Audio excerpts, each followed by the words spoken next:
Hello from the Happy Heretic. I am in the middle of the continuing rescue from the flooded worm bin several weeks ago. Some of you know that I had a family. We had a death in the family. My mother passed away, and when you're taking care of loved ones, things can get out of hand. And so one of those things was my garden, and the other was the worm bins. But I decided what I would do is buy some shallow trays to keep more of my worms inside so I can monitor them better. Typically, in the past I have a 55-gallon plastic tote for the red worms and one for the ANCs, the African Nightcrawlers. So I had to add tons and tons of bedding that I didn't want to because it was an emergency. The 55-gallon bins were literally overflowing with water, just pouring out. And I honestly thought I lost every worm I had. We had a sudden storm. So at the very bottom, there was still lots and lots of very wet material. I ended up dumping in, all I had was a bag of these shredded paper scraps, which I don't like very much and I don't usually use because they clump up really hard and I don't care for that. And I have shredded cardboard, which is my preference, but nothing, I could not absorb enough moisture. So what I did is I had several bags of this wood mulch.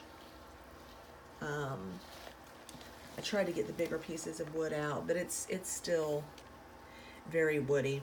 So what I've done is I pulled the soaking wet mess out of the bottom. There were tons of castings down there and some partially decomposed cardboard. And there are a ton of worms in here. And it amazes me how fast. This is my ANC bins, and I went through the bins and got as many of the adults as I could. Let's see how big you are, guy. Well, you down. There we go.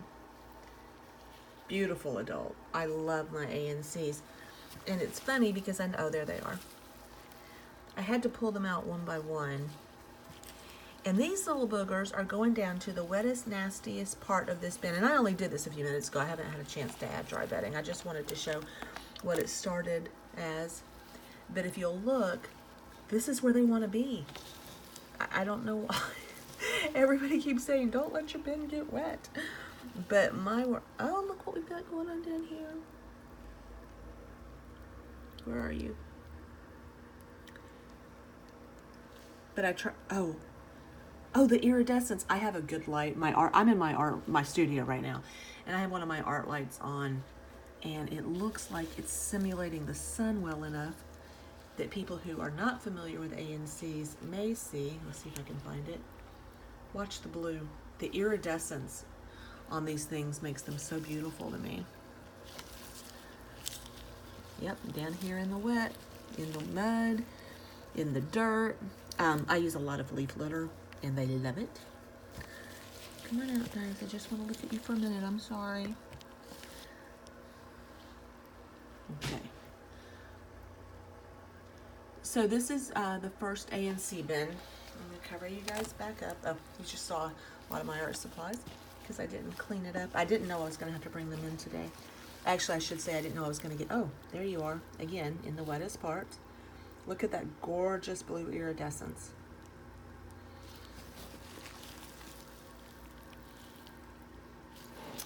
I don't like to use, I have not in the past liked to use this wood mulch, but I have to tell you, they seem to like it just fine. And the big pieces will filter out when I go to harvest. Of course, I can't do it while it's this wet. So what I thought is I got as many adults as I could. And I figure I'm going to give them, a little bit of dry bedding. Not too much though, because I'll be honest, it's in the house now. I'm not worried about pests for the most part, and if I am, I'll cover it. And they prefer it. This is a nice and unfinished, let me make sure I don't have anything on me because I don't want to mix my worms. This is teeny tiny. This is my teeny tiny red wiggler bin. And what I have in here, if I can find them, where are you guys? I don't know if it'll show up on camera. There's a ton of babies, and they're very hard to see.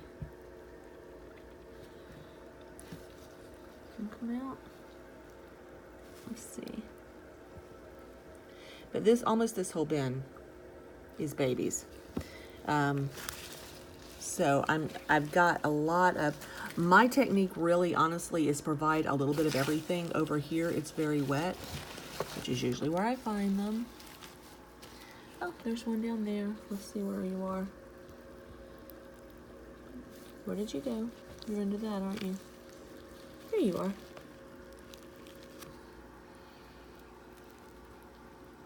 That's one of the larger ones, actually. Go back down where it's wet. So they have a lot of options. And the material you see in here is, there they go digging down. I kept castings.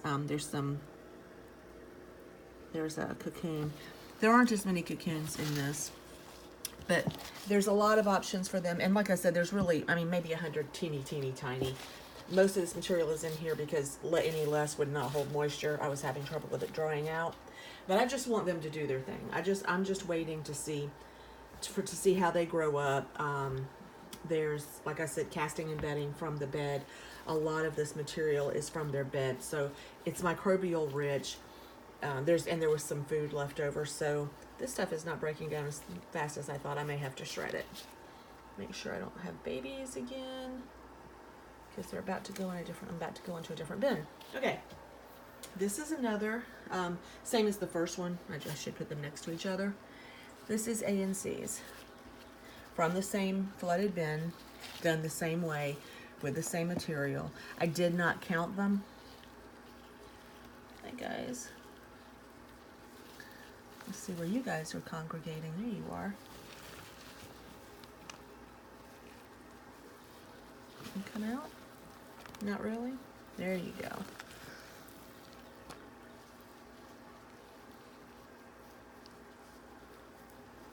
Hard to see over the camera.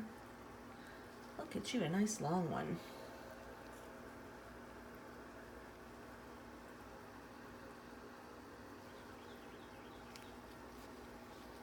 It was upside down, but they all seem to be pretty healthy. There's a good number in each of these bins, and what I want them to do is work through, because like I said, a lot of this was castings. I want them to work through, and of course they're down here in the soaking wet area. This is where they go. This is the stuff that I took out to dry so I could eventually harvest and things like that. But I found them in the wettest part of the bin, the big bin, and now that's where they are in here. It's hard to have, but I need them to break all of this down. So I'm sure I have some cocoons, I'm sure I have some babies, but I deliberately, because I got the bedding, but for the most part, I hand picked out as many large ones as I could, because I want them to break all this down. I don't want it just sitting at the bottom of the wet bin, rotting, and I don't want to start those big 55-gallon bins over, because they are great breeding bins. There's tons and tons of cocoons. This one was a harvest from the red wiggler bin that flooded, and I've gone through as much as possible. If I don't know if you guys saw the other one, but it was so wet. But now I've been turning it.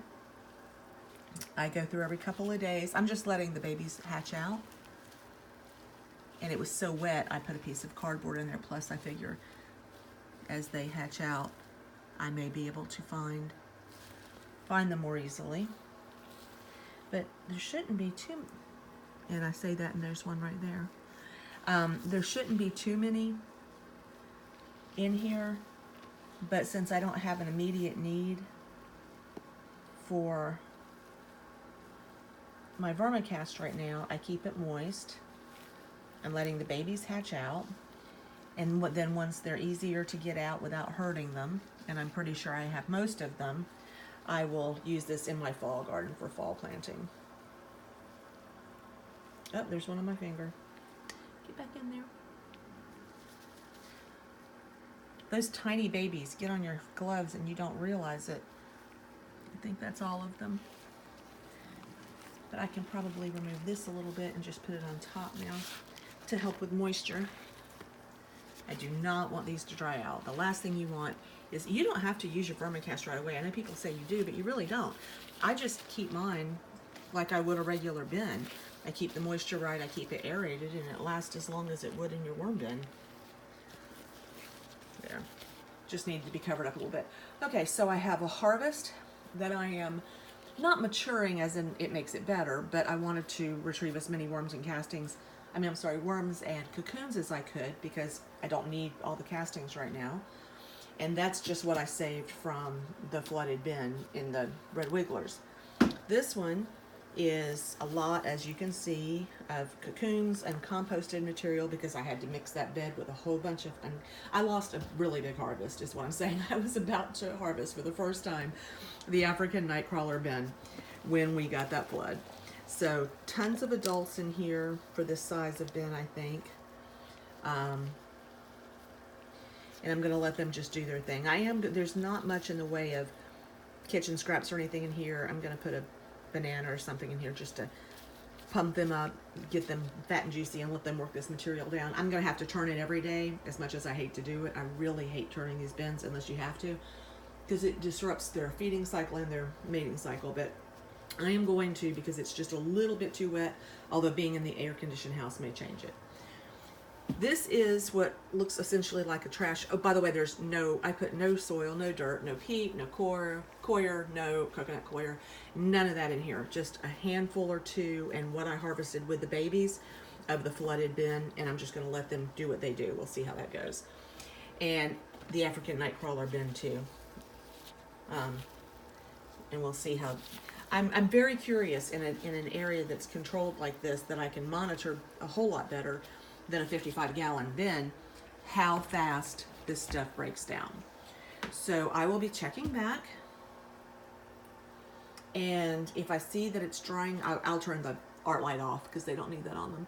But I will be checking back, and if I see, particularly this one, drying out too much, I'll put bubble wrap on top. So that's it for the Happy Heretic.